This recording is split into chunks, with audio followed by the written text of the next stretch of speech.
passionate interests in helping people create meaningful funerals is to remind us all of the distinction between making decisions and making informed choices.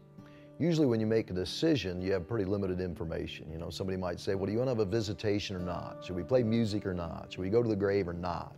Well, that's a yes or no. That's a decision. But the more you find a caring funeral director who does this frequently and has knowledge to help inform you, then there's a distinction they can help you make between a decision and a choice, because a choice is about increasing your knowledge.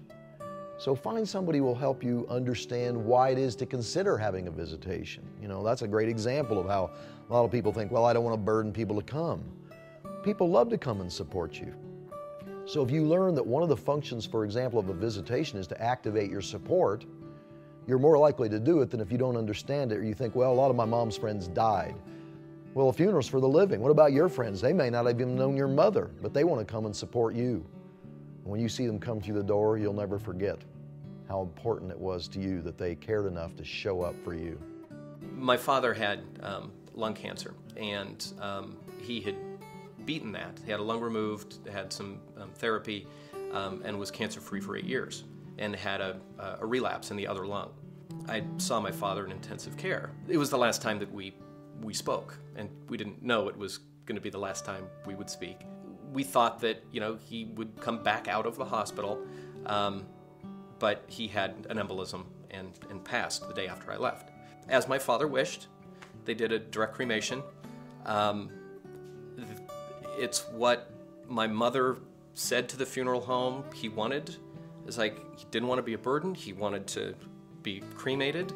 Let's just do this. We had a memorial service at the church, and there was no physical presence of him there. It was in the church, and us 3 children got up and spoke, and my mother spoke. And many of the people in the church didn't know my father. It wasn't as much a memorial of him as it was sort of an introduction to people who didn't know him well, which was kind of odd. I imagine that having a dialogue with a funeral director is probably the best thing to do, and have an open conversation with them. And while my father may have said, yeah, I want it to be over with, quickly. I want everybody to move on.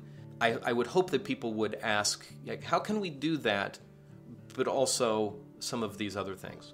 Hopefully you can find an expert that can field your questions, and you can have a good dialogue with that's two-way, and they can be a consultant for you and an advisor.